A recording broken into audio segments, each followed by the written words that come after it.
Assalamualaikum warahmatullahi wabarakatuh. Waalaikumsalam. Bismillah, walhamdulillah, wassalatu wassalam ala rasulillah wa ala alihi wa sahbihi wa mawalah wa la hawla wa la quwata illa billah. Amma ba'du, rabbi shrah li sadri wa yassir amri wahlul 'uqdatam min lisani yafqahu qawli. Terima kasih narabala, teman-teman kiswah, kajian, siniar, dan dakwah. Pada malam hari ini kita kedatangan tamu yang sangat spesial dan alhamdulillah akhirnya kami bisa menepati janji ya bahwa beberapa episode yang lalu kita ingin memanggil seorang aktivis lingkungan dan ingin berbagi tentang ilmu, tentang pengalaman dan juga inspirasi terkait ilmu-ilmu lingkungan ya. Seperti biasa nanti kita akan padukan antara ilmu lingkungan dengan keilmuan yang selama ini teman-teman simak ya, yaitu fikih. Apakah fikih bisa masuk dalam ranah lingkungan? Nah, kayaknya Mas Rizal hari ini sudah menyiapkan bahan-bahan terkait ya. Kalau tidak salah. Iya, selamat datang Mas Rizal. Ya, kita akan mengulik bagaimana isu lingkungan ini masuk dalam fikih. Kalau nggak salah ya, ada istilah fikih bi'ah gitu ya. Dan hal-hal terkait, saya tidak paham sebenarnya. Nah, sebagai pembuka, maka tidak sah kalau kita tidak ritual ya. Karena seperti yang kita hafal, tanpa ritual tiada festival. Oke, mari kita kirimkan Fatihah kepada founding father kita, founding mothers kita, guru-guru dan keluarga, juga leluhur kita, pendiri bangsa ini. Semoga senantiasa diberkahi oleh Allah Subhanahu wa taala dan kita diberikan manfaat. Al-hadiniyah wa ala kulli niyatin sholihah. Al-Fatihah. A'udzubillahi minasyaitonir rajim. Bismillahirrahmanirrahim.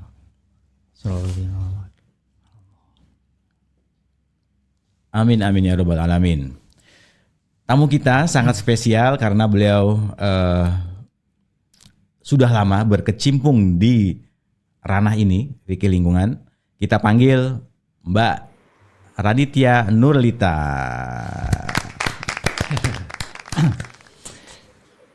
Oke, sudah bergabung. Selamat malam Mbak Lita.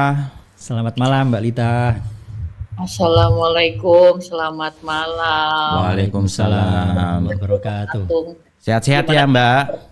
Alhamdulillah sehat banget. Ya. Kabarnya juga nih Mas Atung sama Mas Rizal. Kabarnya kami baru sembuh dari demam sebenarnya. Oh ini. Ini lagi wabah ya, saya juga baru Ini seminggu lalu. efek kurang menjaga kesehatan lingkungan ini Mas. Wah ini makanya kita ulik nih bagaimana cara menjaga lingkungan biar tetap sehat juga. Tapi ternyata aktivis lingkungannya juga sakit juga. Yang itu kodrat lah ya. Oh iya. Iya. Nanti Mbak Lita semoga berkenan memberikan pengalaman, kemudian kabar hari ini tentang lingkungan dan juga hal-hal yang bisa dibagi oleh kita ya. Selama 10 atau 15 menit. Kami persilakan Mbak Lita. Terima kasih. Oke, terima kasih banyak semuanya gitu ya, dan diberikan waktu untuk bisa sharing gitu ya terkait lingkungan dan juga salam kenal. Jadi teman-teman bisa manggil saya Lita. Saya domisilinya di 2 kota, di Jakarta dan juga Bali, seperti itu. Jadi perlu ditanya dulu lagi di mana, lagi di Jakarta atau lagi di Bali gitu. Cuma sekarang saya lagi nggak di dua-duanya, saya lagi di kota sebelahnya lagi di Bandung, seperti itu. Jadi memang harus ditanya dulu lagi di mana. Khawatirnya kalau orang bilangnya Kecele gitu ya. Kecele, bahasa mana itu Kecele? Oh berarti berarti ketahuan ini asalnya ya. Meskipun tadi ngakunya orang Jakarta dan Bali, ketika muncul Kecele, oh berarti bukan dari Jakarta ini. Betul. Iya, saya aslinya dari Bojonegoro, Jawa Timur. Memang sudah lama merantau. Medoknya akan keluar kalau sesama orang Jawa ngobrol gitu ya, tapi saya mencoba profesional aja ngomong bahasa Indonesia sesuai dengan KBBI gitu ya. Jadi kesibukan sehari-harinya saya bekerja di salah satu lembaga internasional namanya UNEP, United Nations Environmental Program, atau mungkin teman-teman kalau di bahasa Indonesia kan PBB di bidang lingkungan. Itu keseharian saya bekerja sebagai konsultan mendampingi para UMKM hijau perempuan untuk mendapatkan akses pendanaan. Seperti itu. Jadi saya bekerja di seluruh Indonesia. Kebetulan saya di sini sebagai focal point-nya juga di Indonesia. Itu hari Senin sampai Jumat kesibukan saya itu. Kemudian di hari Sabtu Minggu saya berkesibukan, saya kebetulan mendirikan suatu yayasan sejak tahun 2019 namanya Weshub. Kita lebih ke yayasan terkait pengelolaan sampah. Kita ada di 2 lokasi, kita ada di Jakarta dan juga Bali. Seperti itu. Jadi yang kita lakukan memang pendampingan terkait TPS 3R, bank sampah. Kita juga melakukan workshop agar masyarakat juga lebih memahami terkait pemilahan sampah dari sumber. Seperti itu. Jadi itu gambaran kesibukannya ya, gitu ya. Kemudian mungkin langsung saja terkait isu terkini di bidang lingkungan, gitu ya. Nah, kebetulan di sini saya banyak berkecimpung di persampahan, jadi saya akan banyak sharing terkait kenapa sih pentingnya kita aware terkait masalah sampah itu sendiri. Seperti itu. Nah, teman-teman juga perlu ketahui gitu ya. Jadi bulan depan di tanggal 5 Juni itu merupakan Hari Internasional Lingkungan. Seperti itu. Jadi ada salah satu tema namanya Beat Plastic Pollution atau bagaimana tidak ada polusi plastik seperti itu. Jadi ini yang memang teman-teman perlu tidak pahami ya, karena kalau kita berbicara terkait masalah lingkungan, terus kemudian juga masalah sampah, ini sudah banyak banget ya kalau kita berbicara terkait berita. Baru beberapa awal tahun kemarin dari Menteri Lingkungan Hidup pun juga menceritakan kurang lebih sekitar 343 TPA yang open dumping atau bisa dibilang tidak terkelola dengan baik. Dan secara nggak langsung itu mencemari lingkungan. Jadi mulai banyak ditutup. Jadi kalau kita berbicara terkait krisis sampah itu sudah menyebar ya, sudah menyebar di seluruh Indonesia, terutama di daerah kita masing-masing seperti itu. Dan saya juga ngajak teman-teman semuanya untuk bisa banyak refleksi ya. Kenapa kok sampai masalah sampah itu menjadi sebuah hal yang memang sangat rumit gitu ya untuk diberikan suatu solusinya. Seperti itu. Jadi kalau kita berbicara terkait peraturan itu udah lama ya teman-teman semuanya, peraturan pengelolaan sampah gitu ya. Jadi sudah kurang lebih 2000 setelah TPA Lui Gajah meledak itu tahun 2005. Itu sudah ada peraturan pengelolaan sampah. Tapi sampai sekarang masalahnya tetap aja gitu. Jadi teman-teman juga perlu memperhatikan terutama kalau yang concern di sampah ada 5 aspek yang perlu kita tahu. Pertama aspek advokasi atau peraturan. Jadi peraturan itu sebenarnya sudah ada ya, gitu ya, baik itu level nasional, level kabupaten kota, level daerah, level desa itu udah ada. Jadi saat teman-teman nanti ke depannya membuat suatu program pendampingan masyarakat, terutama pengelolaan sampah, pastikan memang sudah ada regulasi gitu. Dan kalau kita berbicara sebagai Muslim juga sebenarnya sudah ada fatwanya, kayak gitu. Yeah. Nanti boleh lah ya, Mas Rizal bisa lebih sharing banyak apa nih fatwa terkait lingkungan gitu ya. Kemudian yang kedua kalau kita berbicara terkait 5 aspek itu, yang kedua adalah sosial budaya. Bagaimana sih karakteristik masyarakat dalam pengelola sampah? Karena selama ini di Indonesia itu masih modelnya linear ekonomi. Linear ekonomi itu seperti apa sih? Linear ekonomi itu kumpul angkut buang. Setelah dikumpul, diangkut, dibuang. Tapi di sini alangkah baiknya kita mencoba mentransisi menggantinya menjadi circular economy. Circular economy itu seperti apa sih gitu? Circular economy itu mulai dari pemilahan dari sumber gitu ya.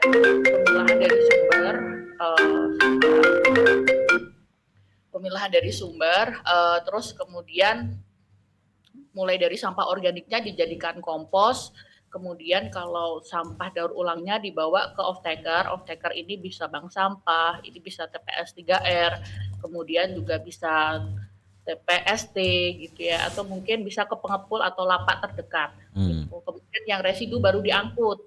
Nah ada banyak orang curhat, saya udah milah sampah kenapa digabung lagi di depan gitu ya.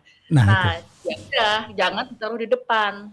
Kalau udah dipilah langsung dibawa ke unit pengelolaan sampah tadi yang saya bilang mau bank sampah, TPS 3R, mau ke pengepul, mau lapak gitu. Jadi sebelum dibawa ke depan udah dibawa duluan sendiri gitu. Itu yang yang paling penting kalau kita berbicara sosial budaya masyarakat.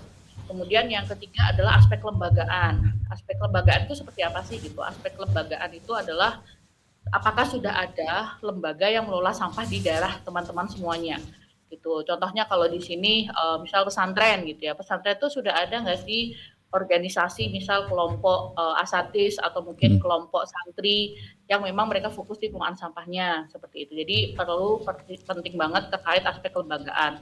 Terus yang keempat adalah aspek teknologi. Seperti itu, aspek teknologi. Sebenarnya kan kalau kita berbicara model sirkular itu pemilah dari sumber. Tapi pasti ada beberapa yang tidak bisa dimanfaatkan gitu ya. Contohnya sampah residu. Nah, apa yang kami lakukan di yayasan kami, sampah residu itu menjadi roster, kemudian juga ada paving gitu. Kita bermitra sama salah satu mitra untuk bisa mengelola sampah low value plastik itu. Kemudian yang terakhir adalah aspek finansial gitu. Jadi perlu dipastikan juga bagaimana bisa membantu sistem pengelolaan sampah itu. Gitu. Karena kalau kita berbicara terkait pengelolaan sampah, banyak orang bilang sampah itu bisa jadi uang. Tapi sebenarnya tidak hanya sampah jadi uang, tapi bagaimana agar sampah itu terkelola dengan baik. Karena sebenarnya uang atau mungkin apapun itu, finance itu hanya bonus aja. Karena yang paling penting adalah tadi pola pikir atau sosial budaya masyarakat yang memang harus dirubah. Seperti itu. Karena banyak banget video-video, baik itu di platform-platform online, banyak tuh yang buang sampah di sungai gitu-gitu. Jadi emang PR kita bareng-bareng bagaimana merubah pola pikir itu ya gitu. Jadi itu gambarannya gitu ya. Dan apa yang kami lakukan di Bali, jadi kita mendampingi salah satu desa, kurang lebih ada 2.200 kakak. Kita mulai melakukan pendekatan door to door gitu. Jadi setiap rumah kita, mungkin kalau orang sensus penduduk gitu ya, kita sensus sampah namanya. Sensus gitu. sampah. Dikasih tahu bahwa desa ini sudah melakukan pemilahan dari sumber, organiknya memang dikelola di rumah, bisa dari tebang modern atau biopori atau kompos apapun itu. Kemudian yang daur ulang diangkut sama bank sampah gitu. Kemudian yang residu baru dikelola sama dinas terkait seperti itu. Jadi itu gambarannya. Dan kalau ngomongin tantangan itu pasti ada ya, apalagi kalau kita berhadapan dengan masyarakat gitu ya. Makanya di sini kita mencoba semaksimal mungkin kita melakukan pendekatan 5 aspek tadi. Jadi nggak hanya pendekatan 1 atau 2 gitu, mungkin edukasi aja, tapi nggak ada advokasi ke masyarakat atau nggak ada advokasi ke pemerintah. Kita melakukan banyak advokasi, baik itu terutama pemerintah lokal ya, karena kebetulan kita banyak mendampinginya desa. Seperti itu. Jadi itu gambaran ya. Semoga waktunya juga tadi nggak kelebihan. Saya nggak ngitung soalnya. Jadi lanjut. semoga aja bisa sedikit bermanfaat buat teman-teman dan dimulai dari kita sendiri. Kayak saya di rumah saya juga melakukan pemilahan dari sumber. Gitu. Jadi saya membiasakan membuat peraturan di rumah. Sampah organik dikelola, kemudian sampah daur ulang kita bawa ke, kalau di Bali itu banyak recycling center, jadi kita bawa ke recycling center, baru yang memang diangkut tuh yang residu seperti itu. Dan itu udah sangat sedikit ya persentasenya karena kita sudah mengelola dari sumber seperti itu. Ya, terima kasih Mbak Lita. Ini sangat menjadi ilmu baru ya bagi teman-teman bahwa sampah ternyata bukan barang rongsokan yang harus dibuang, tetapi bisa dikelola kembali. Dan saya kemarin tuh ya dulu pas ketika menjadi muridnya Mbak Lita di sebuah seminar itu saya sangat terkesan sekali karena Mbak Lita punya bahasa yang sangat psikologis gitu ya. Jadi sampah itu jangan disebut sebagai sampah, tetapi ada istilah misalnya sisa makanan, jadi lebih manusiawi. Bahkan di beberapa teman-teman aktivis lingkungan pun diksi buanglah sampah pada tempatnya itu tidak tepat loh. Oh ini saya di komen kemarin ternyata di sini. Tapi yang lebih tepat adalah letakkan sampah pada tempatnya, karena sampah itu ya tidak untuk dibuang, tetapi untuk diletakkan. Bagaimana dia juga sisa kita, bagaimana dia juga sebelum dimakan itu kita dewa-dewakan, kita cari sampai di berbagai kota gitu. Tapi setelah sudah dimakan kita buang begitu saja. Oke, saya nggak mau menambahi ilmu karena saya nggak tahu apa-apa. Selanjutnya Mas Rizal mungkin bisa memberikan perspektif dari Vicky, monggo Mas. Jadi ternyata kemarin saya sempat dikomplain sama Mas Atung ketika menggunakan terminologi sampah gitu ya, buanglah sampah gitu ya. Dan untuk memvalidasi dan melegitimasi itu ternyata Mas Atung menghadirkan Mbak Lita. Oke. Tadi disampaikan sama Mbak Lita ya, bahwa ada, tadi saya catat yang poin pertama adalah advokasi ya. Ya kalau bicara advokasi tentu ada dua sektor barangkali ya, litigasi dan non litigasinya ya. Kalau yang litigasi saya rasa undang-undang sudah ada ya. Undang-undang sampah itu, pengelolaan sampah tahun 2000. Nah ini dari perspektif fikih agak lucu ini sebenarnya. Ya ini kalau kita ngaji fikih gitu ya. Jadi undang-undang sampah itu tahun 2000, nanti bisa dikoreksi, 2008 kalau nggak salah ya. Betul. 2008. Fatwa MUI itu 2014. Dan itu lucu. Kalau sudah ada undang-undang ngapain ada fatwa? Jadi sebenarnya dalam logika fikih itu ada kaidah ya, idza fatahta abwabal qadha aulakta abwabal ifta abwabal fatwa sebenarnya. Artinya gimana Mas? Kalau Anda minta konsultasi ke hakim qadhi untuk butuh keputusan hukum, nggak perlu lagi ada fatwa sebenarnya. Fatwa itu untuk mengisi kekosongan hukum gitu ya. Nah, itu artinya saya melihat ada kondisi yang nggak normal di Indonesia terkait dengan sampah ya. Artinya sesuatu yang sudah ada undang-undangnya butuh delegitimasi fatwa itu karena mungkin ya ada yang tidak beres dengan pengelolaan sampah ya, dengan orang menyikapi sisa-sisa makanan gitu ya. Ya kita lihat nah saya rasa yang penting di sini mungkin ya non litigasinya barangkali ya. Kita lihat di Jakarta terutama dan sekitarnya ya. Terutama pinggiran Jakarta tuh ya. Arahnya ke sana sebenarnya. Bandar Kembang Bekasi. Kita ingat ya, kalau kita ke rumahnya Mas Atung itu ya, kita kalau nonton film Thor tuh ada planet apa Sakar ya. Itu planet sampah itu kayak rasanya kayak diinget Thor itu. Dan itu pasti kan bukan orang Bekasi ya. Itu sampah dari mana-mana larinya ke sana. Nah, kalau kembali ke pinggiran Jakarta itu kayaknya berlaku kaidah usul fikih ini ya. Al aslu fil asya al ibahah ya. Hukum asal jalanan itu adalah boleh dipakai buat buang sampah. Itu kalau kita lihat di jalanan Jakarta itu pinggiran ya, jalan raya ya. Jalan raya. Yang jalan raya saja yang harusnya itu kan etalase ya. Yang jalan raya saja begitu, apalagi yang gang-gang gitu. Jadi bahkan tulisan spanduk dilarang buang sampah itu udah nggak mempan gitu ya. Kalau di Parung itu gede tulisan ya, dilarang buang sampah, ancaman pidana, bawahnya itu sampah numpuk. Nah ini nggak tahu ini pengalaman Mbak Lita ya. Saya rasa kalau advokasi litigasinya udah payung hukumnya udah selesai semua lah ya. Tinggal penerapan di lapangan gitu ya. Dan mungkin agak miris lagi ya. Ya para pejabat kan sebelum nyalon biasanya kampanye ya. Lah kampanyenya juga modelnya nyampah gitu ya. Spanduk, setelah itu ya nah itu mungkin gimana pengalaman atau mungkin apa ya saran atau apa ya dari aspek non litigasinya atau mungkin ada yang bermasalah di undang-undangnya. Kalau ngomongin undang-undang itu banyak ya, turunan dari 2008, terus pasti ada aja baru peraturan menteri, kemudian juga ada peraturan gubernur, terus sampai peraturan desa gitu. Kalau di Bali itu ada namanya peraturan adat. Jadi kayak sebenarnya kalau ngomongin bank data terkait pengelolaan sampah itu semuanya udah ada, apalagi kalau dari level pemerintah mereka juga banyak melakukan studi banding ya, gitu ya. Jadi sebenarnya udah selesai kalau menurut saya. Yang paling penting adalah masih sangat kurang law enforcement-nya gitu, atau peraturan yang belum ditegakkan gitu. Kayak tadi kan peraturannya udah ada gitu, sampai dibikinin fatwa gitu ya, tapi kok masih ada terus gitu ya. Kenapa gitu? Jadi kan ternyata peraturannya cuma dibuat peraturan aja gitu, nggak cuma ada hitam di atas putih gitu. Makanya perlu banyak peran dari semua lembaga untuk keroyokan gitu. Jadi nggak hanya menyalahkan pemerintah aja gitu ya, tapi perlu ada pihak-pihak lain. Contohnya kalau saya ada yayasan, kemudian kalau dari teman-teman gitu ya, ada pesantren gitu, atau mungkin ada akademisi atau dari kampus gitu. Jadi keroyokan gitu, kayak peraturan ini harus jalan nih gitu. Gimana caranya ya mau nggak mau duduk bareng dan memang harus memastikan ini urgensi. Karena ternyata banyak, ini pengalaman kami tahun lalu, kebetulan kami mulai proyek itu di tahun politik, gitu. Nah, kita kan bilang, mulai intervensi nih dari desa atau mungkin dari adat, untuk sampah ini menjadi prioritas, gitu. Mereka narik diri, alasannya takut gak dipilih.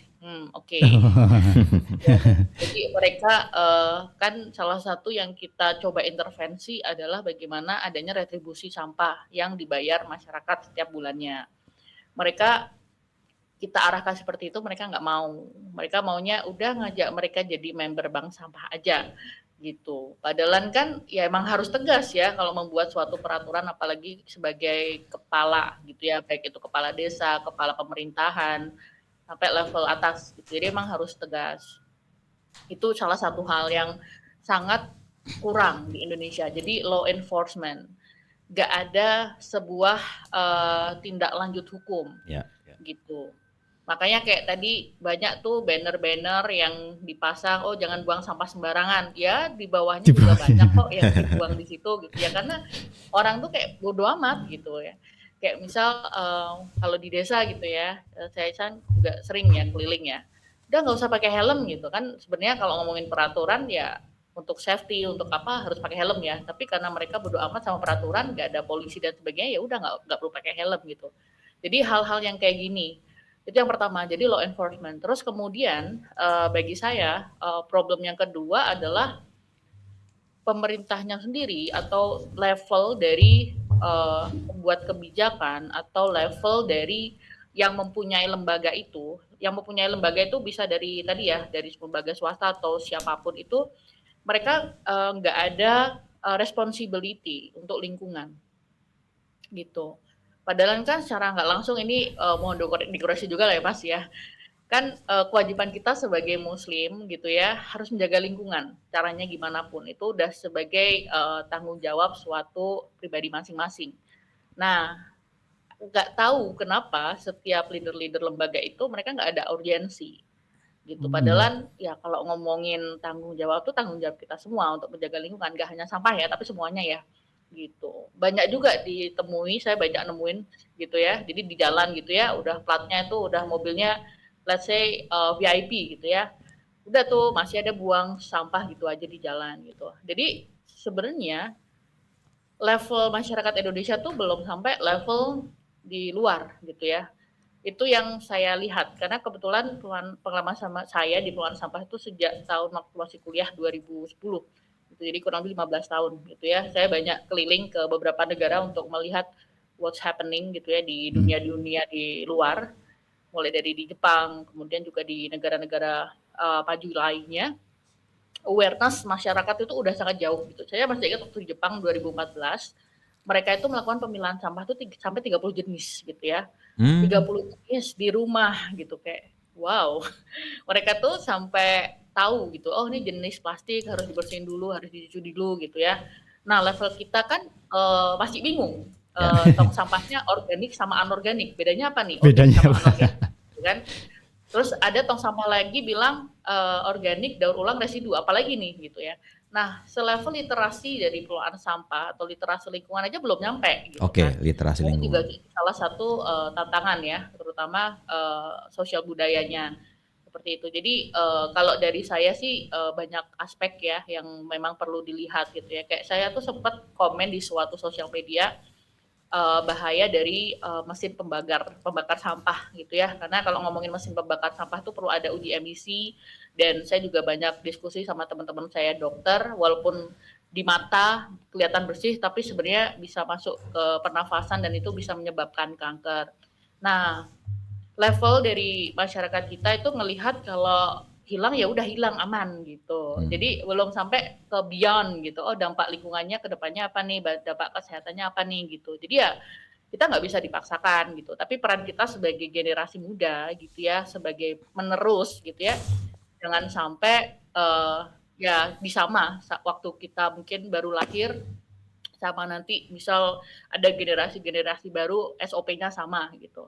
kayak kami di rumah punya peraturan sendiri terkait bagaimana cara kita menjaga lingkungan gitu untuk membuat suatu sistem baru yang dulu belum diajarkan sama orang tua kami seperti itu. Jadi hal-hal seperti itu sih yang perlu diperhatikan. Jadi kitanya sebagai pribadi juga harus tegas, kitanya juga sebagai pribadi harus tahu tanggung jawab kita sebagai apa ya? Bahasanya khalifah ya gitu ya. Khalifatul fil ard gitu ya. Iya, harus menjaga bumi, harus menjaga lingkungan. Dan itu kalau secara nggak langsung bertanggung jawabnya itu sampai akhirat gitu.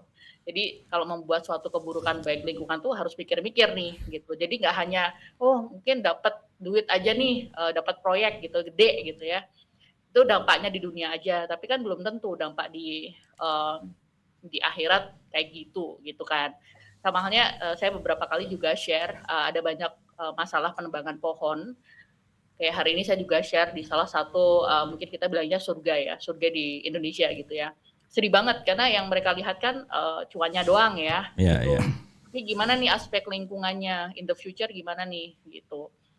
Jadi itu sih yang apa ya jadi curhat ya. Tapi Iya, ya iya. itu kita harus holistik lihat peraturan yang udah ada, bagaimana kita law enforce. Terus kemudian kita sebagai pribadi juga mempunyai responsibility gitu, gak hanya untuk responsibility sekarang, tapi beyond. Terus yang lainnya memang ya literasi itu penting banget gitu.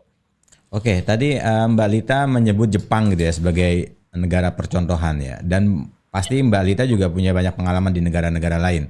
Tapi kayaknya Ya. mohon maaf. Kalau Jepang ini ketinggian, Mbak. Nah, mungkin Indonesia bisa sadar seperti Jepang itu butuh waktu, butuh effort yang Ya. tidak singkat ya. Nah, kira-kira negara mana nih buat Indonesia untuk bisa dicontoh nih? Sebenarnya negara tetangga tapi udah levelnya udah wahid sih sebenarnya. Apa itu?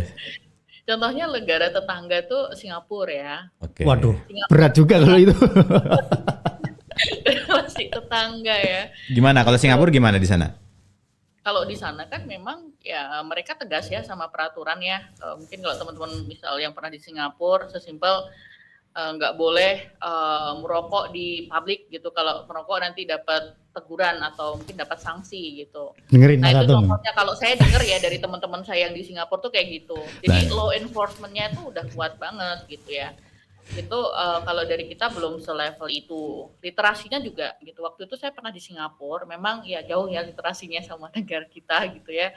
Kan mereka juga the strongest passport country ya gitu ya. Jadi ya emang nggak bisa di-compare. Waktu itu saya sempat ke Malaysia juga, saya melakukan audit perusahaan plastik di seluruh Malaysia selama 2 minggu dari perbatasan Thailand sampai perbatasan di Borneo, di Kalimantan. Sebenarnya juga sama aja, masalahnya di sampah juga mereka gitu. Di Filipina juga sama aja gitu ya. Jadi kalau ngomongin demografi Southeast Asian countries tuh masalahnya sama gitu ya. Ya sama kayak sister country lain gitu. Makanya perbandingan kita sekalian yang tinggi gitu ya. Jadi kalau jatuh tuh ya masih di level 9 langit-langit. lah ya. Gitu. Iya. Ya kalau ke lantai bawahnya, kalau nyemplung. Iya. Belumnya ke laut gitu. Nah, kebetulan saya pernah ke Singapura 2 kali. Nah, di sana saya sebagai perokok ya. Tapi ketika di Singapura memang kekhawatiran saya ada 2. Kenapa saya tidak merokok di Singapura? Yang pertama, ada CCTV di mana-mana. Dan yang kedua, di samping saya ada guru saya. Jadi saya sungkan kalau ngerokok. Jadi artinya religion atau keberagamaan orang Indonesia itu bisa menjadi faktor utama ya ketika untuk pendekatan diplomasi sampah gitu ya. Nah, saya nggak tahu apakah di dunia aktivis lingkungan ini 3R itu ada perkembangan nggak, Mbak? Sekarang udah levelnya 6R. Oh, 6R. udah Nah, itu bisa dijelaskan tuh. Bisa dijelaskan. Dulu zaman saya belajar masih 3 itu. Jangan-jangan abis ini nambah lagi ntar jadi. Iya. Iya kan yang kita tahu kan ada reduce, reuse, recycle ya gitu ya. Tapi sekarang sih setahu saya malah lebih ada 6R ya gitu. 6R itu memang lebih holistik, ada recovery gitu ya. Recovery itu gimana ya bahasanya ya? Kayak yang udah dikelola dimanfaatkan lagi gitu ya. Itu recovery gitu. Jadi sebenarnya ini levelnya udah sangat sampai ada reduce juga. Reduce itu paling awal gitu ya.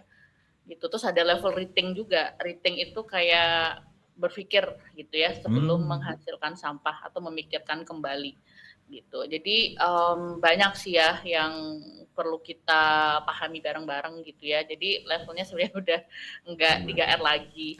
Gitu. Nah ini Mas Tija mau nambahin 7R, apa Mas? R-nya Mas satu lagi Mas. Religius. Nah, tapi kan ini ya, Indonesia ini kan negara yang secara simbol gitu ya, kereligiusiannya itu kan sampai belepotan. Keberagamannya itu kan luar biasa gitu ya. Ya cuma ya ironisnya tingkat korupsinya nomor berapa Mas Atung? Nah, nggak tahu nih. Nah, nggak tahu nih rating di soal sampah di Indonesia, karena mungkin Mbak Rita kemarin sempat mengikuti kali ya isu ada rapper Amerika Azealia Bank itu ya, yang sempat dibully karena menyebut Indonesia sebagai tempat sampah. Nah, kalau menurut Mbak Rita dari aktivis NO sampai ke UN gitu ya, orang luar gitu ya melihat Indonesia itu kayak apa gitu ya dalam hal soal sampah, semengerikan itukah gitu ya? Oke, jadi sebenarnya orang luar melihat negara kita tuh potensi. Baru potensi ya? Potensi semua bisa diduitin, gitu belum beres. Contohnya kalau ngomongin sumber daya nggak usah ditanyain lagi ya, gitu. Makanya mereka banyak eksploitasi lahan, gitu ya, sampai surganya Indonesia pun dibabat habis pohon-pohonnya, gitu ya. Dari atas gunung sampai bawah laut, dari bukit sampai dijadiin 2, ditebang, itu udah hal yang biasa karena mereka melihat itu potensi menjadi cuan. Terus kalau ngomongin sampah itu benar banget gitu ya. Jadi memang mereka melihatnya masalah dan sebenarnya ini juga salah satu hal yang mungkin orang juga ada yang notice ada yang enggak, karena kan kita 280 juta orang ya. Gitu. Jadi kalau sekali bikin sesuatu cuitan di terkait negara kita itu bisa langsung viral 280 juta orang. Gitu. Makanya kan itu viral banget ya. Dia ya secara nggak langsung melihat memanfaatkan masalah-masalah di Indonesia gitu. Dan dari Indonesia sendiri saya juga pernah lihat kayak ini bahwa mindset kita itu masih sebenarnya dijajah 350 tahun ya. Jadi kita masih melihat kolonial gitu. Jadi kalau misal bule ngomong apa, wah baru ya nih gitu. Padahal ya kita sebagai warga negara Indonesia udah ngomong berbusa-busa nggak ada yang dengerin. Gitu. Tapi kalau sekali foreigners tadi kayak misal artis dan sebagainya dia speak up udah langsung booming, retweet 280 juta orang gitu. Jadi sebenarnya faktornya ada banyak ya. Dan memang itu yang terjadi di Indonesia. Masalahnya memang banyak gitu ya. Masalahnya banyak, orangnya juga banyak gitu ya. Dan latah gitu ya. Jadi ya akhirnya banyak tuh semakin kita bilangnya bola salju gitu. Nah, terkait dengan tambahan R yang ketujuh tadi, religius. Mungkin pertanyaan Mas Atung tadi coba mungkin ada nggak ya referensi negara yang teokrasi barangkali gitu ya. Indonesia bolehlah mengaku Pancasila macam-macam, tapi kayaknya memang lebih ke teokrasi gitu ya. Kalau kita lihat kayaknya negara-negara yang bersih-bersih itu, terutama yang tadi disebut Mas Atung, Mbak Lita, itu negara-negara yang ya katakanlah negara yang tidak Islami gitu ya, yang tidak Islam gitu ya. Kok malah nilai-nilai Islam ada di negara-negara itu. Nah, mungkin ada nggak negara yang Islam gitu ya, yang menjadi rujukan, referensi yang ini loh layak. Mungkin sedikit ya, saya ingat kayaknya Madinah pernah masuk ya, menjadi salah satu dari 10 kota terbersih dan terapi kalau nggak salah itu ya. Nah mungkin ada nggak negara yang mungkin untuk dijadikan referensi gitu ya? Tadi Mas Atung menyebut Jepang kayaknya kejauhan gitu. Ya agak mirip-mirip secara kultur gitu ya. Mungkin negara mana tuh ya Mbak Rita? Oke. Nah mungkin saya mau sedikit koreksi ya. Tadi kan saya bilang 6R ya ke teman-teman ya. Jadi sebenarnya nggak 6R, 9R. Oh, nambah lagi. Gitu saya barusan cek gitu ya. Jadi pertama itu refuse, mengurangi gitu ya. Kemudian rethink itu berpikir kembali. Kemudian reduce gitu ya. Refuse itu menolak, rethink itu berpikir kembali, reduce itu mengurangi, ada reuse menggunakan kembali, ada repair kayak misal kalau ada baju belel, kemudian ditambah lagi tuh ya repair namanya, terus refurbish gitu. Jadi masih di storage gitu ya. Terus remanufacture, dibawa ke manufacture untuk diolah lagi. Terus ada repurpose, dipakai lagi, baru didaur ulang sampai baru di recover. Jadi prosesnya banyak ya. Nah, kalau ngomongin negara muslim, ini aduh aku jarang. Waduh. Jadi aku coba ya, dulu pernah ya pastinya kalau teman-teman baik itu haji atau umroh ya pasti Makkah Madinah lah ya, itu udah jadi hal yang wajib kan gitu ya. Pengalaman saya di 2 kota itu kotor sih gitu. Jorok ya. Jadi waktu itu pas lagi musim gitu ya, musim haji, itu sampahnya aduh nggak bisa ditolerir lagi. Jadi asal orang buang-buang aja gitu ya. Makanya mereka kan ada beberapa program ya, contohnya ada Green Hajj dan sebagainya gitu ya. Jadi itu yang pertama. Terus di negara muslim lainnya Turki itu biasa aja juga gitu ya. Terus kemudian kebetulan suami saya bukan orang Indonesia ya, tapi di negara Maghribi itu juga masih kotor juga gitu ya. Malah saya lihat oh ini potensi nih gitu, potensi untuk bisa sampahnya dikelola gitu ya. Dan ya saya bikin lembaga di negaramu gitu ya untuk bisa ngurusin sampahnya di negara dia gitu ya. Terus kalau ngomongin Malaysia juga sama aja sebenarnya ya gitu. Jadi kalau dari saya sebagai muslim dan berkunjung ke negara-negara muslim, saya belum melihat benchmarking untuk kita sebagai muslim. Karena sama aja, misal saya di Malaysia gitu ya, sama aja gitu ya. Modelnya juga banyak orang yang masih nggak menjaga kebersihan gitu. Walaupun ada juga yang bersih, tapi ya di beberapa spot aja, misal di pusat ibu kota yang memang itu harus kewajiban dari daerah tersebut untuk bersih gitu kan. Contohnya kayak di Madinah, pasti kalau di sekitar masjid bersih ya. Tapi kalau misal kita mau masuk ganggang juga sama aja gitu. Jadi itu sih dari saya pribadi saya belum menemukan sampai sekarang. Mari kita buat Mbak bersama Mbak. Itu ini amanatnya lulusan Jepang kemarin. Iya. Mari kita buat. Iya. Mbak Lita udah melakukan. Nah, tinggal Mas Satu nih belum. Kita buat lingkungan sekitar kan dari keluarga dulu kan gitu ya, dari yang terkecil, dari keluarga kecil Mbak Lita, nanti kemudian keponakan, kemudian tetangga dan semuanya akhirnya berkembang. Nah, kira-kira gini, pertanyaan yang mungkin entah Mbak Lita sudah pernah ditanya apa belum, tapi bagi saya ini penting. Apa yang membuat Mbak Lita itu setia di dunia sampah dan istiqomah sampai hari ini? Padahal kan mungkin ya kalau orang lihat itu orang akan menjadi seorang tokoh atau apa istilahnya Mas? Influencer itu kan ketika dia sudah mendapatkan aha moment di usia 40 tahun. Nah, sementara Mbak Lita kan belum di usia 40 kan ya. Tapi sudah punya kesetiaan dan keistiqomahan. Itu apa yang rahasianya gimana Mbak? Bisa cerita Mbak? Oke, jadi rahasianya ya kan sampai sekarang berarti 15 tahunan lebih ya dari zaman kuliah sampai sekarang. Jadi itu kebetulan saya orangnya adventure, saya suka alam. Saya hobinya naik gunung, naik bukit, sampai saya nyelam bawah laut 40 meter di bawah laut. Gitu, diving. Gitu. Nah, sebagai pencinta alam, saya nggak mau yang saya lihat tuh kotor. Gitu. Jadi itu jadi salah satu latar belakang saya bahwa alam harus dijaga nih, gitu. Paling nggak dari kita pribadi menjaga. Kalau misal kita mempunyai power yang besar, berarti ya kita punya lembaga sendiri, gitu ya. Dan kalau udah punya lembaga sendiri, bagaimana mengintervensi orang-orang lain untuk ikut sama kita, gitu. Jadi itu salah satu latar belakangnya saya suka adventure. Terus yang kedua ya tadi ya kita sebagai khalifah kalau di Al-Quran, tapi mohon maaf boleh ditafsirkan lebih dalam lagi gitu ya. Kan kita mempunyai tanggung jawab gitu ya untuk lingkungan, dan memang udah dijelaskan ya manusia kita merusak alam gitu ya. Tapi jangan sampai kita masuk dalam kategori yang merusak alam gitu ya. Tapi jadilah kita mungkin kalau 0, sekian persen yang menjaga alam gitu. Jadi sebenarnya saya mikirnya tuh sampai beyond ya gitu ya. Jadi apa yang saya lakukan di sini bisa saya pertanggungjawabkan nanti gitu. Jadi itu salah satu hal yang tetap konsisten ya di lingkungan ya, karena kalau alam kita rusak itu dampaknya besar gitu ya. Contohnya ya kita alami sekarang ya. Sekarang kan seharusnya ini bulan Mei atau Juni. Itu udah musim kemarau. Harusnya kemarau ya. Seharusnya. Saya masih ingat tuh. 2021 saya kena Saroja, itu di atas Gunung Rinjani. Itu udah mulai tuh perubahan iklim yang udah mulai aneh-aneh tuh.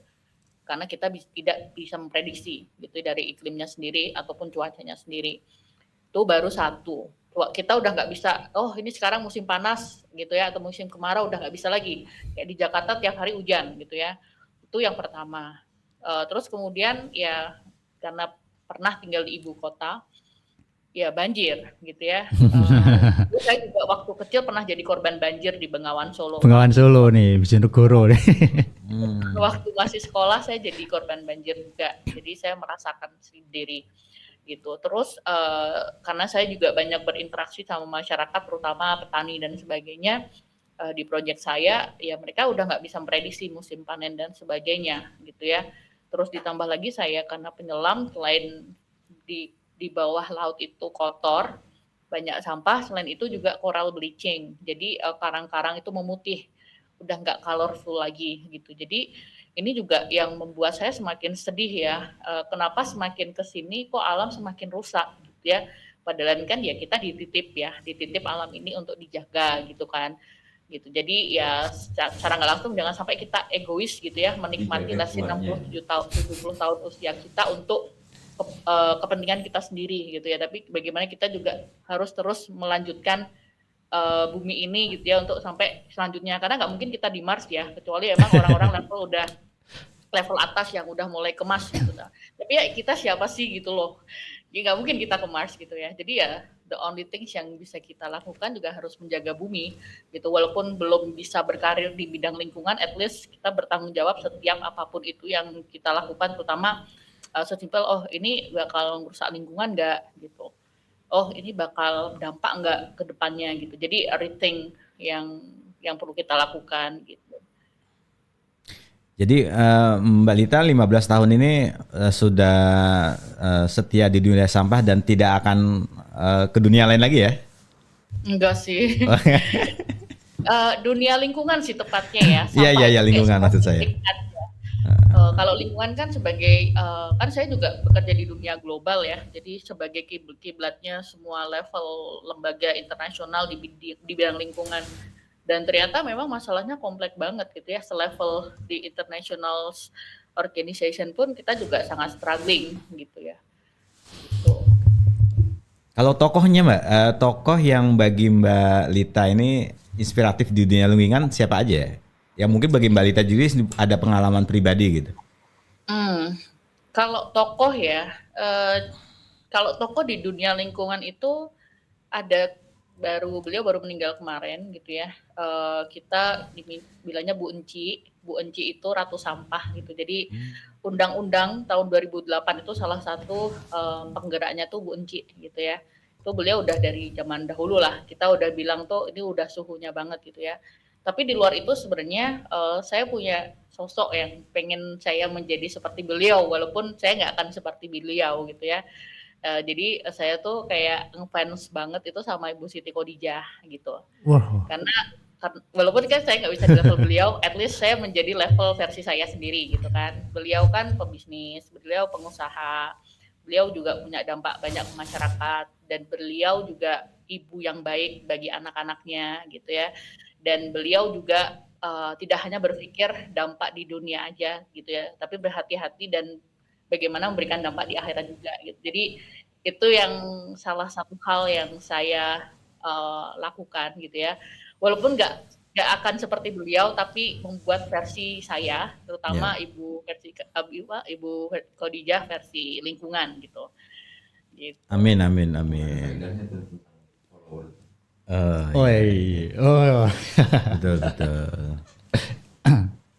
Mas Rizal, ada pertanyaan lagi untuk Mbak Lita? Masih banyak sebenarnya. Oh itu. Atau Mas Rizal sebenarnya ini, saya boleh tanya ke Mas Rizal juga ya? Boleh dong. Ya ini tadi Mbak Lita punya banyak diksi juga tentang bagaimana di Islam itu ada khalifatu fil ar, kemudian ada fatwa-fatwanya. Nah, saya pernah baca buku karya Profesor Al-Yafi, betul. Nah, beliau itu punya sebuah tawaran kepada kaum muslimin Indonesia ya waktu itu tentang sebuah maqasidus syariah yang baru. Nah, mungkin Mas Rizal bisa menjelaskan itu, Mas. Sebenarnya sih mohon maaf ya. Tidak perlu ada kaidah baru karena sebenarnya begini, kalau kita simpulkan memang maqasidus syariah itu kan ada 5 itu ya, hifdzuddin, hifdzun nafas, hifdzul akal, hifdzun nasl ya. Ada 5 itu. Sebenarnya Sebentar. Sebelum itu diterjemahin dulu Mas. Nggak tahu. Ya. Maqasid itu apa? Jadi kalau ini kan risetnya para ulama ya dalam metode menulis usul fikih itu ada deduktif, induktif itu ya. Nah, ada satu yang substansial yaitu teori maqasidus syariah itu ya. Intinya kalau diperas teori hukum Islam itu ya intinya untuk menjaga agama, menjaga jiwa, menjaga akal, menjaga kehormatan keturunan, terus menjaga harta. Semua ini kalau para ulama kontemporer mengatakan nggak mungkin bisa terwujud tanpa hifdzul bi'ah. Jadi sebenarnya itu tidak itu tabaiyah saja sebenarnya. Hifdzul bi'ah itu apa Mas? Menjaga lingkungan. Menjaga lingkungan. Jadi sebenarnya kita nggak mungkin bisa menjaga akal kita kalau lingkungan kacau. Ya. Kita nggak mungkin bisa menjaga nyawa kalau polusi racun di mana-mana. Nah, sorry, saya potong. Makanya ketika COVID kemudian praktek agama yang berjamaah itu direvisi gitu. Bukan dispensasi. Karena itu ya. Iya, karena mengorbankan diri untuk bahkan kepentingan agama pun nggak boleh. Berarti harus melonggar dulu. Ya. Jadi kira-kira begitu Mas Atung. Nah, sebentar gini. Nah, hifdzul bi'ah itu bagaimana konsepnya Mas? Yang selama ini ditawarkan oleh para ulama itu, menjaga lingkungan itu bagaimana? Ya dengan yang jelas begini, ada beberapa ayat yang tampak kontradiktif ya di mata orang yang memegang fikih tapi tidak tuntas ya. Kan ada ayat huwallazi khalaqalakum ma fil ardi jami'a. Allah lah yang menciptakan apa yang ada di bumi ini untuk kalian manfaatkan. Nah, ini kan berpotensi yang penting cuan ya. Memang manusia diperbolehkan gitu. Dan ini yang kemudian menjadikan kaidah di usul fikih itu istishabul asal gitu ya. Al aslu fil asya al ibahah. Hukum asal di dalam fikih itu boleh. Jadi kita mengelola gunung, tambang, memanfaatkan. Pokoknya alam ini dibuat memang untuk manusia. Nah ini kalau kita tidak pakai sudut pandang ayat-ayat yang terkait dengan amanat ya. Misalkan wama arsalnaka illa rahmatan lil alamin. Kami tidak mengutus manusia kecuali untuk rahmat semua alam. Nah rahmat semua alam ini kalau Syekh Wahbah Zuhaili menyebut, beliau nulis juga ya. Himayatul bi'ah ya, karya Profesor Az-Zuhaili, Wahbah Zuhaili. Jadi rahmat untuk semesta alam itu maksudnya adalah kholisoh bil insan wan nabat wal hayawan wal jamat, itu mencakup semuanya. Rahmat untuk manusia, rahmat untuk binatang, untuk tumbuhan, untuk lingkungan, untuk gunung, untuk jadi untuk laut, untuk semuanya sebenarnya. Jadi ayat-ayat yang terkait dengan kebolehan memanfaatkan alam itu harus diimbangi dengan ayat bahwa manusia juga punya tanggung jawab untuk mengasihi mereka. Ya contoh sederhana ini karena menjelang Idul Adha ya. Kambing, sapi itu memang untuk manusia, tapi juga ada aturan nyembelihnya. Kemudian harus punya karena harus punya tanggung jawab moral. Maksudnya begini. Kambing itu kan sudah mengorbankan diri untuk dimakan manusia. Gitu. Maka manusia juga harus punya tanggung jawab moral. Karena cita-cita kambing kira-kira gini lah. Cita-cita kambing dan sapi daripada saya mati ketabrak menjadi bangkai, dibuang bukan dibuang ya, jatuh di gunung. Hati-hati ini. Jatuh di jurang mati, dimakan lalat. Kan lebih baik saya mengorbankan diri dimakan Mas Atung, menjadi dagingnya Mas Atung. Ketika Mas Atung disebut sebagai orang soleh, kan sapi itu ikut terpanggil menjadi orang soleh gitu ya. Jadi di daging saya ada kambing ada sapi. Kambing. Nah, mereka tuh senang. Itu cita-cita mereka memang. Dia dikorbankan orang. Jangan sampai gitu ya. Mereka sudah mau mengorbankan diri dimakan manusia, manusianya maksiat gitu ya. Mereka mending saya masuk jurang daripada dimakan orang yang kemudian menjadi dagingnya manusia dan dipakai untuk maksiat. Itu tanggung jawab moral gitu ya mestinya. Maksiat itu dalam arti lingkungan tuh merusak lingkungan, ya semuanya. Jadi maksiat itu kan pelanggaran ya, kriminal. Itu pelanggaran terhadap hakullah, hakul adami, hakul bi'ah, hakul hayawan itu. Nah ini juga ya perspektif beragama yang kayaknya juga agak salah barangkali ya, salah kaprah ya. Ketika menyebut salah pergaulan ya, itu akibat salah pergaulan ya. Jadi ketika terdengar maksiat itu ya bayangannya mabuk, minum khamr, zina. Dosa-dosa. Hanya dosa-dosa yang sifatnya vertikal. Padahal dosa horizontal itu juga sebutannya maksiat. Artinya merusak lingkungan ya, menempatkan sampah tidak pada tempatnya itu juga maksiat. Iya. Menghindari membuang ya. Ini mohon maaf Mbak Lita, kami agak suka guyon gitu ya. Di samping karena emang Emang nggak bisa serius. tradisi pesantren dan juga kita inilah biar nggak ngantuk. Iya. Lebih enak gitu kan. Juga lebih paham. Oke. Terima kasih Mbak Lita dan Mas Rizal. Nih sebelum saya punya pertanyaan buat Mbak Lita, saya punya pengalaman gini. Saya pernah tinggal di Ciputat 2 tahunan. Nah di sana itu kan menarik ya. Itu mungkin kota kosmopolit lah ya, berbagai dan urban lah. Kaum urbannya banyak. Nah itu ada 2 lokasi kosong, ya kan? Cukup besar sekali. Cuma yang satu ditulisin begini, ada tulisan di temboknya mural lah ya. Di tulisan itu dia bilang gini, semoga yang buang sampah di sini masuk neraka dan nggak dapat rezeki. Itu ditulisin begitu. Dan di bawahnya nggak ada sampah. Sementara, Itu tahun berapa itu? sebelum COVID. Sekarang udah nggak mempan gitu. Nah, sementara di wilayah yang sama besarnya tidak ada tulisan atau ada tulisan saya nggak tahu. Tapi di situ sampahnya banyak sekali. Nah, artinya agama itu masih punya power bagi kita untuk mengubah. Rating. Nah, rating untuk bagaimana mahasiswa dan masyarakat di perkotaan itu bisa peduli dengan sampah. Nah, pertanyaan saya ke Mbak Lita adalah gini, kan ini sudah banyak nih FGD, kemudian seminar, publikasi, sampai ke hal-hal media sosial tentang manfaat menjaga lingkungan gitu ya. Tapi kenyataannya mohon maaf, di sekitaran kita itu masih belum banyak yang peduli gitu ya. Nah, kira-kira ada nggak cara yang lebih efektif untuk membangun bangsa ini bermartabat gitu ya, dan sadar literasi itu gimana? Kalau saya lihat sih emang harus dikasih musibah dulu sih. Waduh, wah itu tuh. Gitu ya. Kayak tadi kan contohnya yang di mural itu ditulis dulu kalau buang di sini berdosa atau disumpahin masuk neraka gitu kan. Secara nggak langsung kan ada ketakutan di situ kan, gitu kan.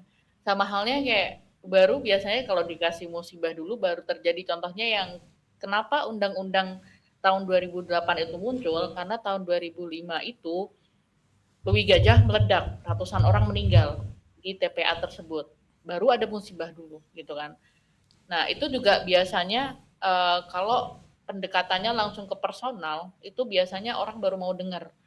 Yang dampaknya langsung ke personal gitu. Kayak contohnya tuh saya banyak dampak-dampak yang akhirnya membuat saya semakin banyak memperbaiki diri ya untuk terus konsisten gitu ya di lingkungan. Contohnya sesimpel saya penyelam, waktu nyelam saya banyak melihat ada banyak pupuk-pupuk bayi yang sekali pakai, terus kalau perempuan ada pembalut gitu ya di bawah laut gitu ya. Sejak itu karena saya merasa tertampar dan bagi saya itu musibah bagi saya gitu, akhirnya saya udah nggak pakai lagi kayak gitu. Jadi saya lebih punya effort menggunakan kain dan sebagainya, menggunakan produk-produk yang upcycling atau barang-barang yang bisa digunakan lagi. Terus sesimpel misal ya, kalau mungkin makanan gitu ya, kan kalau makanan tuh sebenarnya kita kan nggak boleh food waste ya gitu ya, atau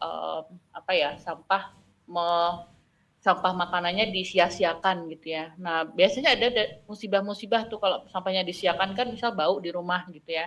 Nah jadi emang harus ada experience dulu gitu. Tapi banyak sebenarnya kalau pendekatan ya. Salah satu pendekatan yang biasa kita lakukan itu, kita biasanya ngobrolnya sama orang yang mau didengar gitu. Contohnya kalau di pesantren berarti sama asatis gitu ya, atau mungkin sama ustadz atau siapa, itu biasanya lebih lebih agak takut. Kayak contohnya tadi waktu di Singapura, salah satunya karena agak segan gitu kan, segan sama ustadznya gitu. Jadi yang perlu banyak intervensi itu seperti itu, agar dia mau ikut gitu. Walaupun ya customizing ya, caranya tuh modelnya ada banyak gitu dan biasanya lebih ke personal.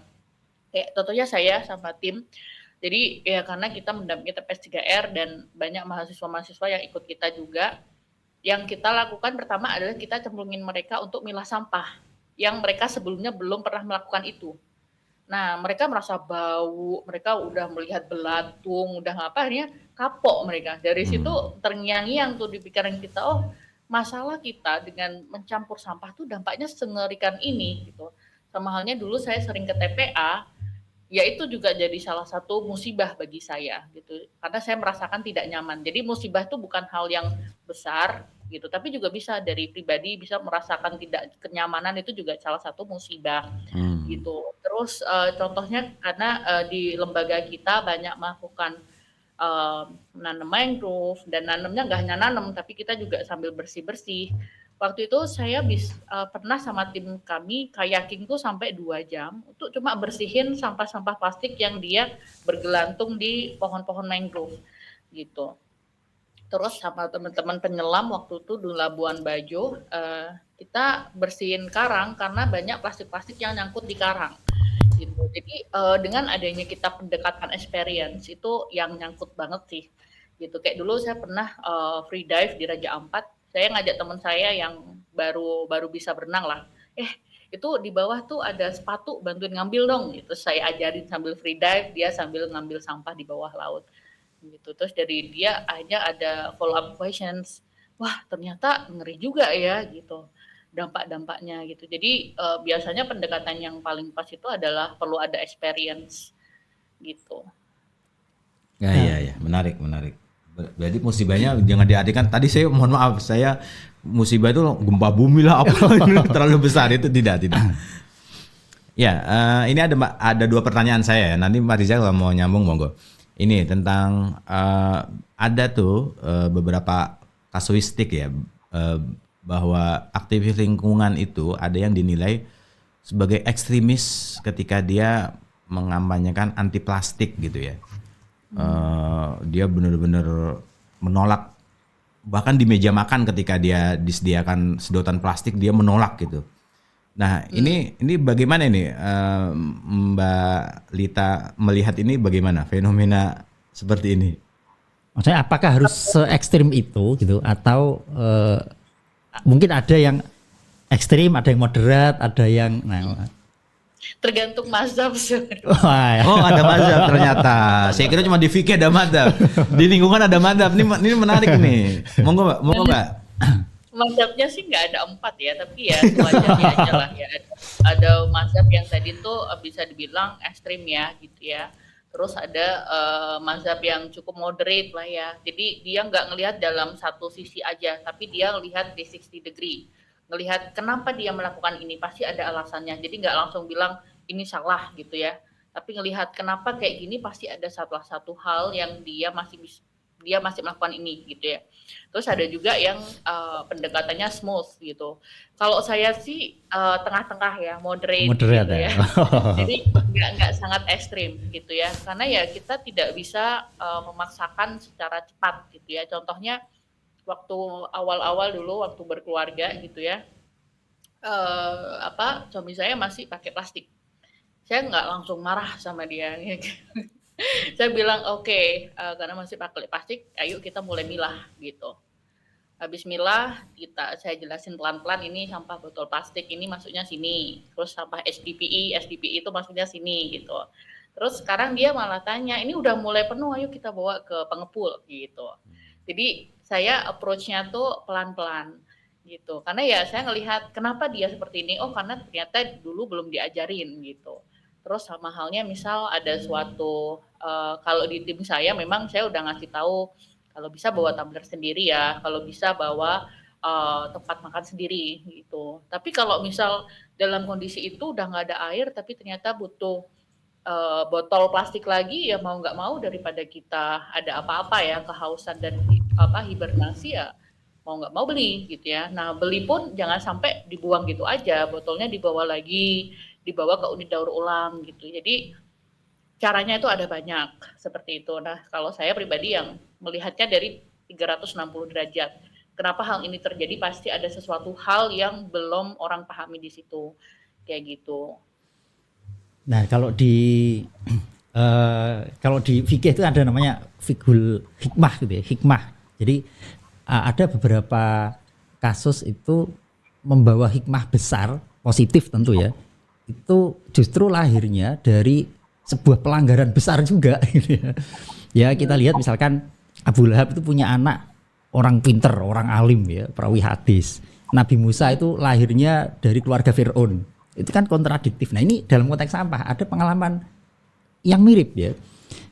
Jadi dia menjadi tahu bahwa sampah itu penting diolah, berbahaya setelah dia hidupnya dari jualan plastik.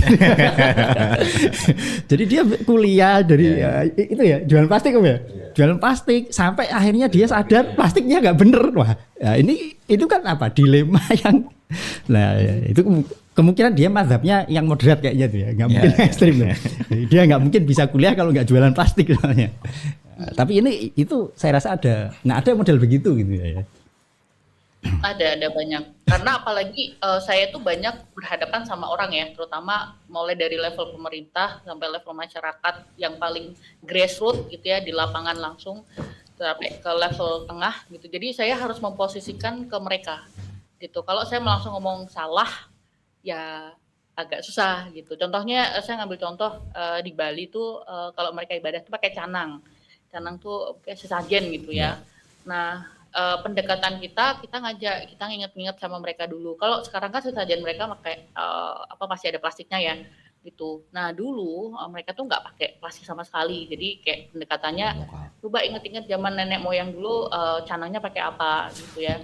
Gitu. Terus kita juga kasih tahu dampaknya seperti apa gitu. Jadi pendekatannya kita kayak gitu, nggak langsung nyalahin gitu. Karena kalau misal kayak gitu bisa aja sih gitu. Tapi ya akhirnya orang ngerasa bahwa mereka nggak mau berubah gitu ya, karena yang merasa udah dinegatifin dulu kayak gitu. Itu sih yang salah satu hal ya, karena berhadapan banyak pihak dan saya harus memposisikan saya ngobrol sama siapa dan masalah-masalah tiap orang tuh beda-beda gitu. Wah, ini nggak kerasa kita sudah 1 jam lebih ya. Wah, iya. Tapi sebenarnya saya punya draft 10 pertanyaan belum kita baca. Tapi ini mungkin pertanyaan pamungkas. Om Dhani mau tanya juga nggak, Bang? Nggak, cukup ya. Mas Dita masih ada pertanyaan nggak? Ikut cukup. Ya, cukup. Ya, saya yakin. Studio lagi nanti, kan deket. Nanti kapan-kapan kita studio dan lebih cair gitu ya. Ya. Pertanyaan yang aplikatif ya. Tadi Mbak Lita bilang di keluarga juga sudah mulai mempraktikkan sadar lingkungan, sadar sampah. Mungkin ada contoh konkret lain yang bisa menjadi panduan teman-teman pendengar nih yang nanti akan sadar sampah dan lingkungan itu. Saya pernah dengar gini, tapi saya lupa pembicaranya itu siapa. Dia bilang bahwa kearifan lokal kita tidak kalah sadar terhadap lingkungan. Artinya misalnya dulu ketika hajatan mereka membungkus makanannya dengan daun pisang, yang itu kan organik sekali gitu ya. Nah sekarang kan udah pakai plastik gitu. Nah di samping itu ada juga kebiasaan, mohon maaf kalau salah mungkin bisa dikoreksi, tentang perempuan yang mohon maaf memakai pembalut. Nah itu kan di kearifan lokal kita itu cukup kain yang kemudian bisa dipakai ulang gitu, bisa dicuci gitu ya. Nah mungkin ada contoh-contoh konkret lainnya bagaimana anak sadar lingkungan, kemudian suami, apalagi bapak-bapak ini ya kan, dan juga ibu-ibu gitu ya, yang bisa dipraktekkan langsung. Monggo. Oke, tadi kan saya udah ngasih beberapa contoh ya. Kalau memang yang kita terapkan di rumah itu pemilahan sampah di rumah minimal 3, organik, daur ulang sama residu. Organik itu yang tadi dia jadi kompos gitu ya. Terus kemudian daur ulang tuh yang diterima pengepul gitu. Yang diterima pengepul tuh kresek, tapi plastiknya bersih ya, gitu, dibersihin dulu. Terus kemudian botol plastik, gelas plastik, kaleng, kardus, karton itu kebanyakan diterima gitu ya sama pengepul. Nah biasanya kalau kami itu mencari pengepul yang dekat rumah gitu, karena kalau udah deket rumah kan ya tinggal bawa aja kan gitu ya, nggak perlu jauh-jauh nyari dan sebagainya gitu. Terus kemudian residu itu yang baru masuk keluar rumah tuh yang diangkut sama petugas kebersihan karena kita belum bisa ngelola itu minimal banget. Jadi kalau di rumah kita melakukan pemilahan sampah dari sumber. Terus kemudian kalau sebagai perempuan ya gitu ya. Jadi saya udah menerapkan sejak tahun 2021 waktu itu gitu. Jadi saya pun berproses ya selama 15 tahun itu nggak langsung kayak kalau orang bilangnya sekarang hijrah gitu ya 100% itu gitu ya. Tapi pelan-pelan gitu. Dari 2021 saya baru mulai pakai kain dan memang nenek moyang kita dulu kan juga kayak pakai kain ya gitu ya, nggak pakai yang macam-macam. Terus saya juga masih ingat gitu ya, waktu saya masih kecil, waktu apalagi ini udah mau Idul Adha ya, mereka tuh bungkusnya tuh pakai ini daun jati dan itu rasanya lebih enak gitu nggak tahu ya karena di Bojonegoro banyak daun jati ya jadi rasanya tuh taste dagingnya lebih enak gitu kan gitu terus kemudian bisa dipakai lagi terutama kalau tinggal di ibu kota ya saya membiasakan memang kita punya ada target per hari itu harus aktif sekian ribu langkah gitu jadi biasanya kita juga menggunakan transportasi umum gitu ya selain untuk sehat gitu ya secara nggak langsung juga mengurangi emissions transportasi sendiri gitu ya. Jadi kita selalu menggunakan transportasi umum gitu. Terus salah satu halnya lain gitu ya. Jadi kita juga harus terus belajar sebenarnya. Karena kalau kita nggak belajar terkait isu-isu terkini, akhirnya kita menutup mata gitu ya. Kayak ya kita udah tahu gitu ya. Padahal kalau ngomongin ilmu itu terus berkembang. Seperti kayak kemarin tuh kami habis mengunjungi suatu kayak kawasan gitu yang memang dia fokusnya di permaculture gitu ya. Mungkin kalau teman-teman belum tahu permaculture tuh kayak cara bertanam dari hulu sampai hilir gitu. Gak hanya bertanam tapi juga melihat kondisi tanahnya, melihat kondisi struktur arsitekturnya. Misal kalau daerahnya curam berarti bagaimana cara bertanam di kawasan curam gitu. Jadi adaptasi gitu dengan kondisi yang memang sudah dikasih kayak gitu. Nah waktu itu kita cuma ke sana 3 hari ya, tapi kita benar-benar mind blowing banget karena farm to table gitu. Jadi kayak dari lahan itu sampai kita makan. Jadi ya semuanya organik gitu ya. Jadi semakin ke sini kami juga belajar sama salah satu lagi lupa kita selalu beli second hand product gitu.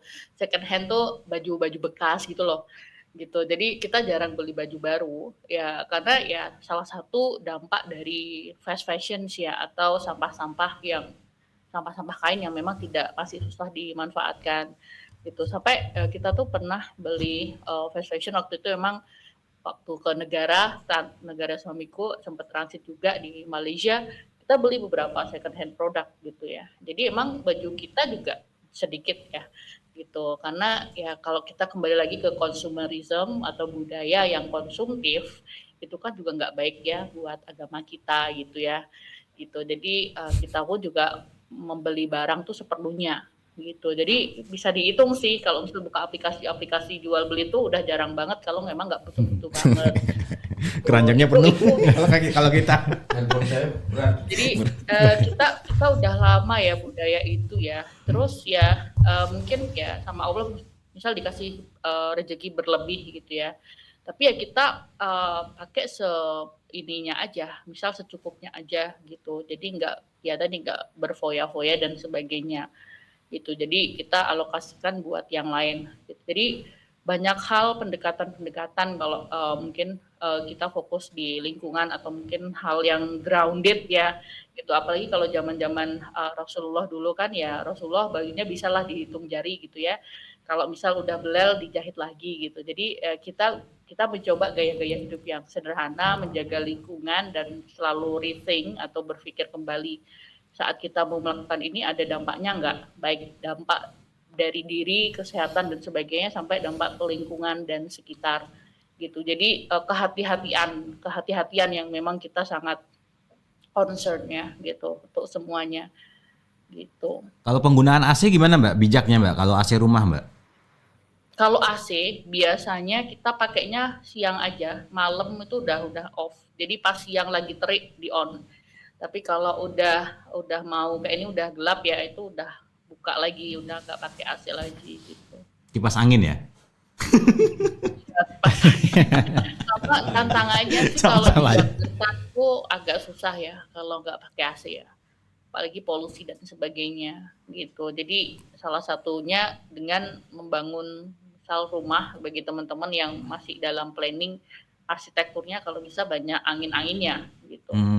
Banyak angin-angin kan ya emang nggak perlu AC lagi. Gitu. Jadi saya masih ingat karena kampung suami saya tuh nggak punya AC, kayak adem aja gitu. Jadi ada karena dia rumahnya masih sangat tradisional ya.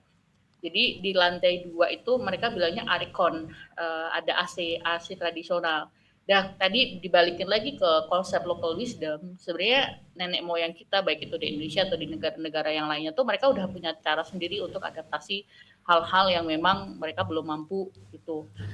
Jadi kayak saya pun waktu summer itu betah banget tuh di dia gitu ya. Kemudian waktu dingin pun juga nggak kedinginan gitu karena mereka model arsitekturnya tuh bisa beradaptasi dengan kondisi suhu gitu. Nah itu yang kita belum banyak belajar. Padahal kalau kita mau belajar terkait local wisdom itu tuh budaya-budaya nenek moyang kita tuh mereka udah tahu caranya gimana. Kayak saya sempat diskusi sama salah satu petani waktu itu di Karawang baru minggu lalu. Dia tuh asal merem aja udah tahu oh ini musim untuk mulai sebar benih gitu. Oh ini musim tanam gitu. Karena dia tuh belajarnya dari alam, belajarnya dari lingkungan sekitar. Nah ini yang memang kita perlu dalami lagi karena kan kita hidup di area yang semuanya serba modern ya gitu. Dan semuanya serba praktis. Akhirnya kita tidak mempunyai esensi untuk mempelajari budaya-budaya tradisional dan sebenarnya budaya-budaya itu tuh bisa menjawab masalah-masalah kita sekarang gitu. Gitu kayak sesimpel saya masih ingat waktu kecil kan dulu belum ada ini ya kulkas ya kita pakai kendi gitu ya mau kayak gimana pun juga adem air kendi kan lebih enak gitu ya gitu dan sehat gitu. Dan cukup satu tangan aja ya. Kendi itu cabangnya, induknya namanya gentong ya. Genuk. Ya, tinggal di ini gentongnya gitu. Waduh, ini sudah tuntas ini. Pertanyaan saya malam ini sudah bisa tidur mewakili, iya. Ini masih ada belasan dijawab next podcast. Oke. Mas Ijal, masih ada yang mau disampaikan nggak sebelum kita tutup? Sedikit mungkin ya. Mungkin ayat yang terkenal itu ya, Dhuharul fasad fil barri wal bahri bima kasabat aydin nas itu ya. Tampak kerusakan di laut, di daratan, di gunung, dimanapun ya, itu sebab ulah tangan manusia gitu ya.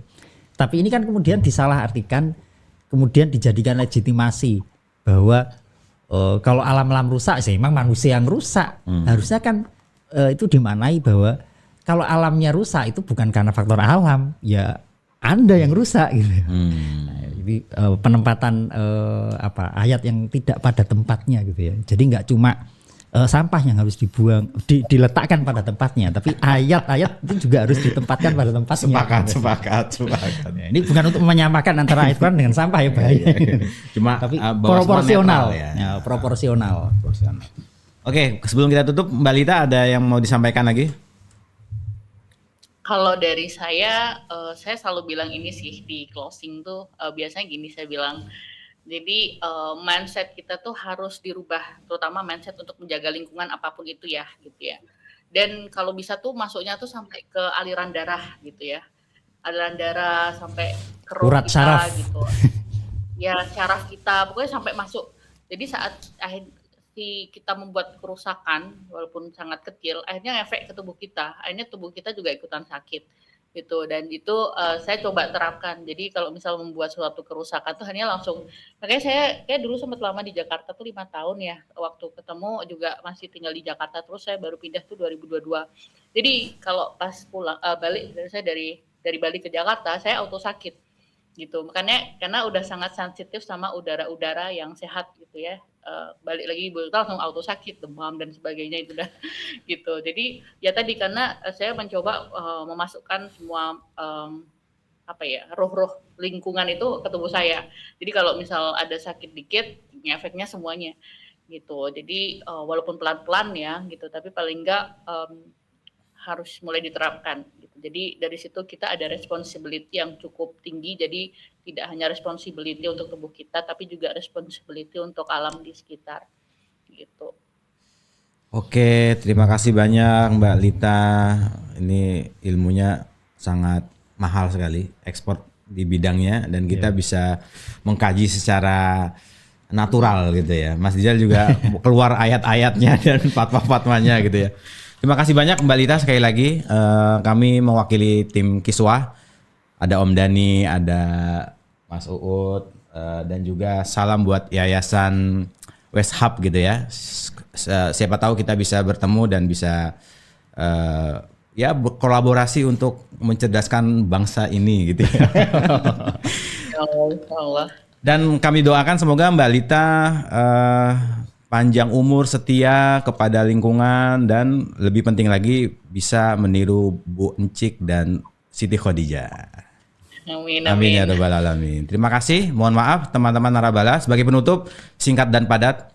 Siapa yang ingin bersih hatinya dan pikirannya, maka bersihkan lingkungannya. Wah. Cukup itu yang saya terpikirkan.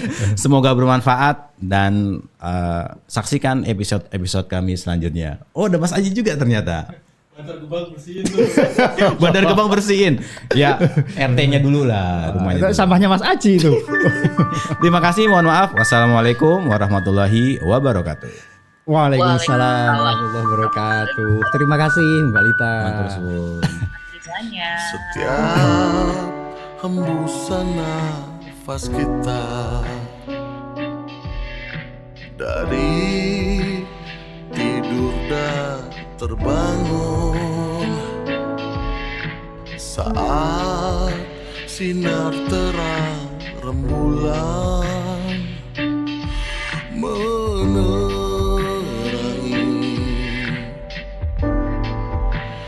gelap malam.